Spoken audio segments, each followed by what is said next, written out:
सभी छात्रों को मेरा नमस्कार।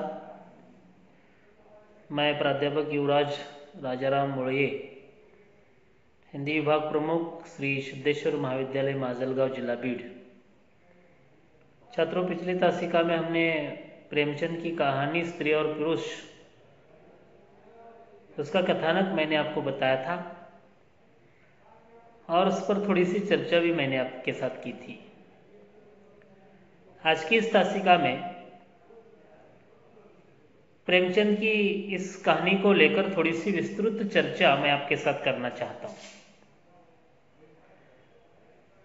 प्रेमचंद का जीवन परिचय पिछली तासिका में मैंने आपको बताया था और उस वक्त मैंने आपको एक बात बताई थी कि प्रेमचंद का लेखन जो है वह यथार्थ उन्मुख आदर्शवादी लेखन है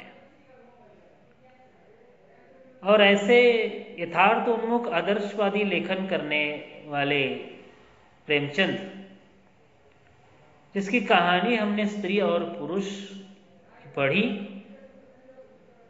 उसमें कितना यथार्थ है और कितना आदर्श है, इसकी भी चर्चा हमें इस कहानी के अंत में करना है। इस कहानी के जो प्रमुख पात्र हैं विपिन बाबू और आशा जी,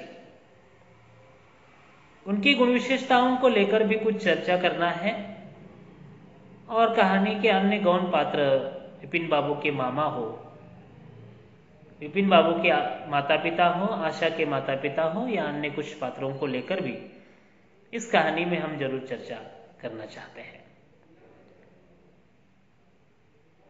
वैसे बच्चों, स्त्री और पुरुष यह कथानक कितना उचित है, कितना अनुचित है, या इस कहानी के शीर्षक की सार्थकता को लेकर थोड़ी सी चर्चा करना सबसे पहले बहुत अनिवार्य है। क्यों दिया प्रेमचंद ने इस कहानी को यह शीर्षक स्त्री और पुरुष? विपिन बाबू या आशा को लेकर इस कहानी को शीर्षक क्यों नहीं दिया, या अन्य भी कुछ शीर्षक इस कहानी को प्रेमचंद दे सकते थे परंतु क्यों नहीं दिया?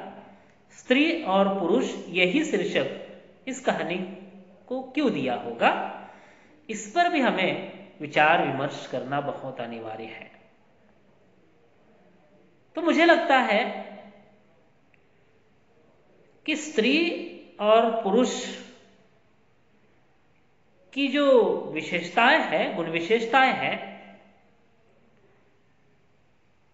स्त्री प्राकृतिक परिवेश को लेकर स्त्री के कुछ गुणधर्म हैं और पुरुषों के भी कुछ गुणधर्म हैं। इसकी चर्चा भी इस कहानी में शायद प्रेमचंद बताना चाहते हैं, ऐसा मुझे लगता है। पुरुष वर्ग की मानसिकता जब वो अपना जीवन जीते हैं तब, और स्त्री वर्ग की मानसिकता जब वो अपना जीवन जीते हैं तब। भारतीय संस्कृति को लेकर अगर हम चर्चा करते हैं तो कहा जाता है कि हमारी संस्कृति आज तक पुरुष सत्ताक संस्कृति रही है। यहां स्त्री को ज्यादा महत्व नहीं है, न दिया है। अब धीरे धीरे महत्व आ रहा है, मुझे लग रहा है, क्योंकि आज सभी क्षेत्रों में स्त्री अपनी पहचान बना रही है। ये भी एक सौभाग्य है आज के युग का, और इस कहानी को लेकर वह भी चर्चा हमें करना आवश्यक है। भारतीय पुरुषसत्ताक परंपरा में स्त्री आज तक उपेक्षित रही थी, परंतु फिलहाल 21वीं शताब्दी में, 20वीं शताब्दी को लेकर जब हम चर्चा करते हैं, और 21वीं शताब्दी में तो स्त्री बहुत मात्रा में विकसित हो चुकी है, ऐसा मुझे लगता है, और हो रही है और भविष्य में भी होगी, इसमें कोई दो राय नहीं है। परंतु स्त्री और ये पुरुष ये शीर्षक देने के पीछे प्रेमचंद का क्या उद्देश्य रहा होगा, वो इस कहानी के माध्यम से क्या बताना चाहते हैं? तो कथानक में हमने चर्चा की थी कि विपिन बाबू जब कॉलेज में पढ़ते थे तब विपिन बाबू की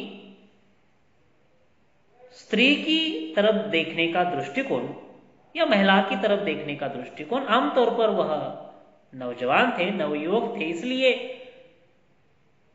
नौजवान लड़कियों की ओर उनका देखने का दृष्टिकोण या होने वाली भविष्य में पत्नी की तरफ देखने का उनका दृष्टिकोण या उनकी सोच जो वे अपनी कविता के माध्यम से उतारते थे, ऐसा मैंने आपको कथा वस्तु में कहा था। उनकी ये सोच इस कहानी की बहुत बड़ी सीख है। जब वे कॉलेज में पढ़ते थे तब ज्यादा मात्रा में वे प्रेम कविताएं लिखते थे। प्रेम कविताएं लिखना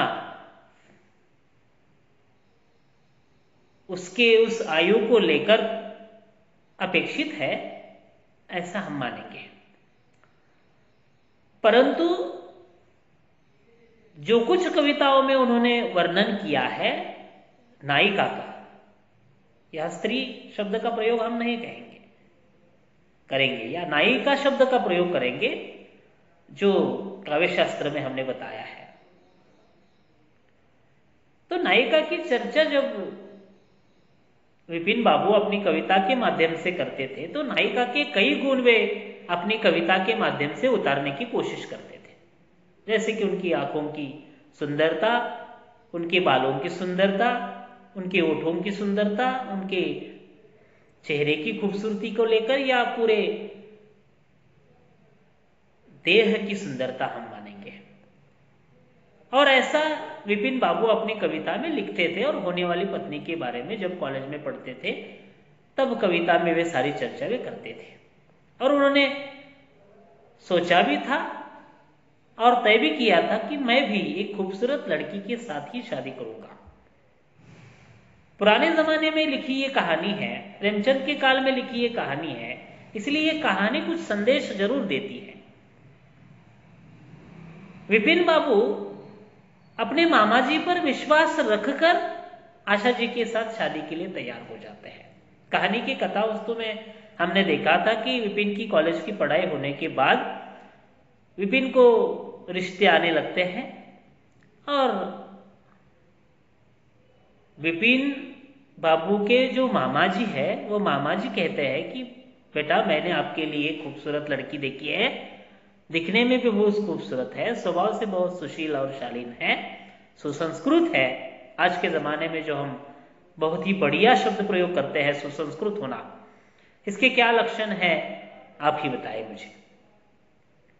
सुसंस्कृतता की परिभाषा क्या होनी चाहिए ये इस कहानी के जरिए बताया है, ऐसा मुझे लगता है। यह आशा दिखने में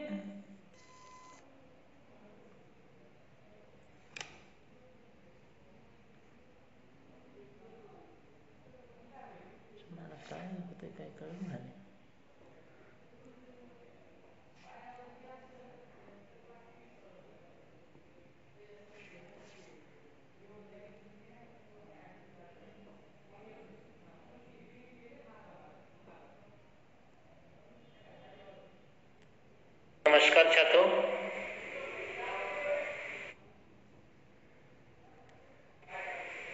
नमस्कार छात्रों,